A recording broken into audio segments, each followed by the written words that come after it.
Fala aí, galera, aqui é o professor Carlos. Vamos estar falando, hoje sobre a Revolução Russa. Revolução ocorrida aí, teve seu auge em 1917, mas tem vários acontecimentos.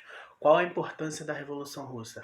Vai ser a Revolução Russa que vai instaurar, o regime aí socialista na Rússia e vai transformar a Rússia no que a gente conhece aí de União Soviética, né?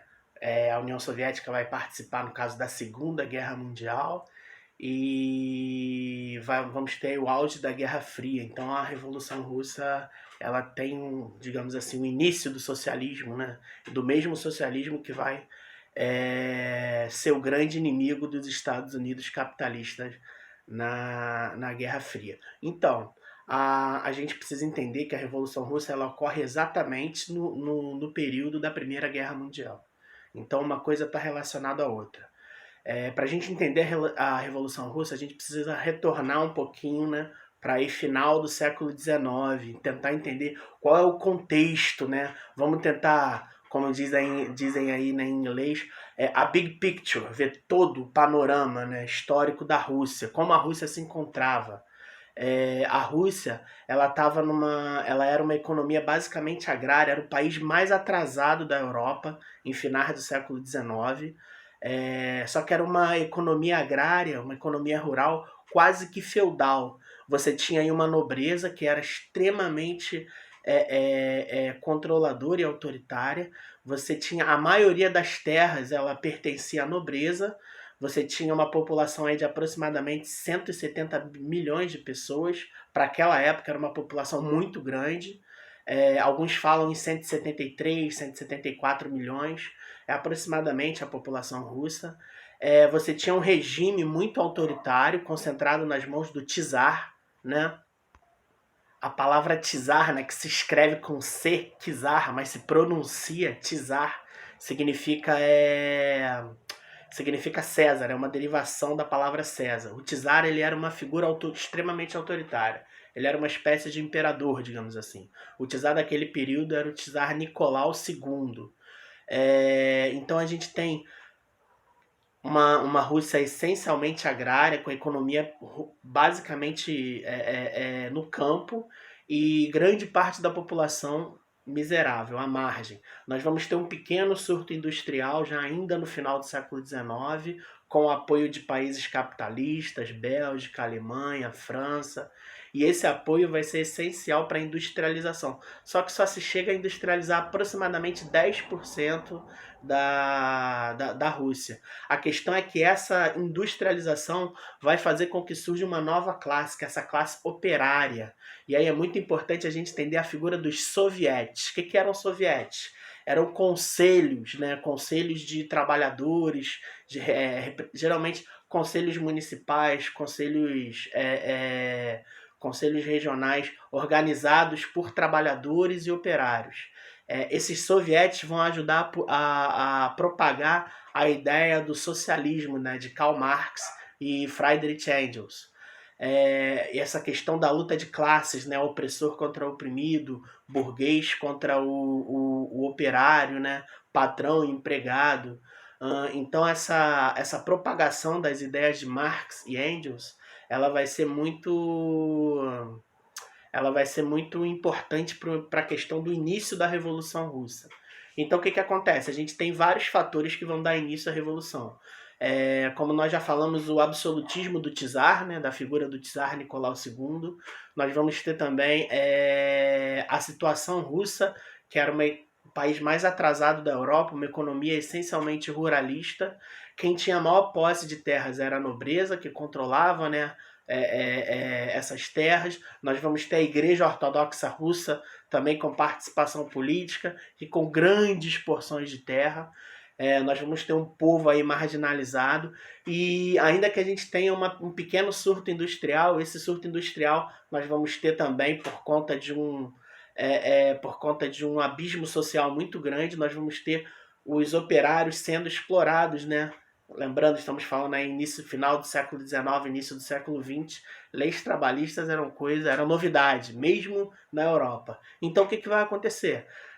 Além de todas essas coisas, nós vamos ter alguns outros fatores. A Rússia vai entrar numa guerra com o Japão para tentar o controle ali da região da Coreia e da Manchúria.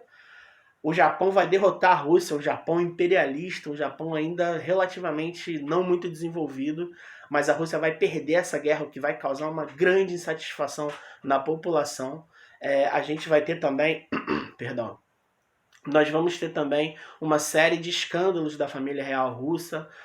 A esposa do czar Nicolau II vai ser acusada de traições, entre várias outras coisas. Vai ter uma espécie de monge, né? Que ele é um camarada que veio da Sibéria. O nome dele era Rasputin, Grigori Rasputin. Esse cara vai ter um grande apreço aí na sociedade, principalmente com a família do czar, porque o filho, né, o filho mais novo do czar Nicolau II, ele era hemofílico e sofria a vários momentos ele tinha surtos, né? Tinha surtos, crise, ele não podia se ferir, né? Porque o sangue não coagulava direito.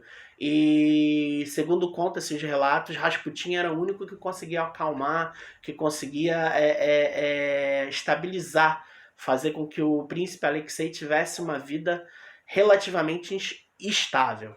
E o que vai acontecer? Esse Rasputin era um devasso, organizava orgias, tinha amantes. Inclusive ele vai acabar sendo assassinado em 1916. Ninguém sabe se foram russos, se foram os ingleses para a Rússia entrar na Primeira Guerra. Então nós vamos ter uma série de... Para a Rússia, quer dizer, entrar não, que ela já estava. Para a Rússia se comprometer melhor na Segunda Guerra. Então o que vai acontecer? Todos esses fatores vão fazer com que a população ela fique extremamente insatisfeita com o czarismo. Nós vamos ter uma passeata de aproximadamente 200 mil pessoas na Praça de São Petersburgo, na cidade de Petrogrado, em janeiro de 1905. Desculpa, pausei porque estava passando um avião. Essas pessoas vão fazer uma manifestação pacífica, pedindo melhores direitos, reforma agrária, só que eles vão ser recebidos a bala. Até hoje não se sabe se a ordem partiu de fato de czar, se foram membros da aristocracia, do exército. A questão é que eles foram recebidos a bala e morreram a quase mil. Os números oficiais são de 930 pessoas do governo, mas muitos falam que o número aí passa de 1.000 pessoas. Mais de 300 feridos, entre eles mulheres e crianças.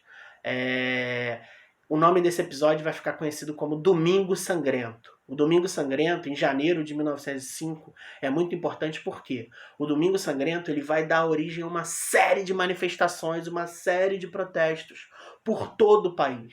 Lembrando, a Rússia já nesse período já era aquele país de dimensões continentais e o maior país em extensão do mundo. E o que vai acontecer?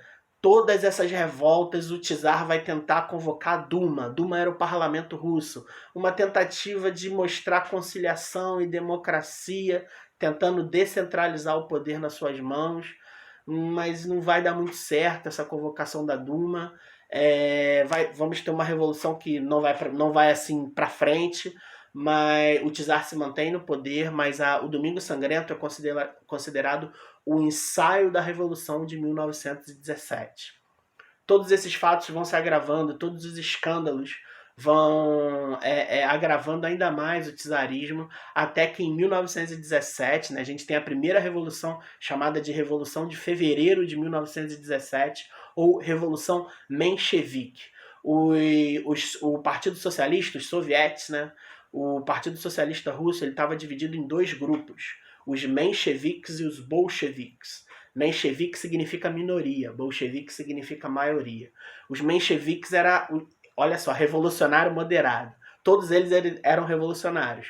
Os mencheviques queriam uma revolução mais tranquila. A gente vai lá tomar o poder, mas vamos conseguir o apoio dos países capitalistas, vamos manter a Rússia uma democracia, para só depois implantar a Revolução Socialista. Os mencheviques eram uma galera mais moderada. Os bolcheviques não. Era sangue no olho e rangendo dente. Eles queriam uma revolta armada, queriam matar todo mundo, sangue nas ruas, para que o proletário, o trabalhador, pudesse tomar o poder. Essa era a visão de mundo dos caras, através da violência. Então os bolcheviques eram radicais. Os mencheviques eram mais moderados. Lembra muito os jacobinos e os girondinos da Revolução Francesa, mas não confundam, tá? Aqui a gente está falando de mencheviques e bolcheviques. Mencheviques moderados, bolcheviques radicais. E a primeira revolução, os mencheviques vão tomar o poder, a Revolução de Fevereiro de 1917, mas não vai durar muito, porque logo depois nós vamos ter a Revolução de Outubro de 1917, ou a bolchevique. E é nessa que o bicho pega, e a gente vai ver aí no próximo vídeo.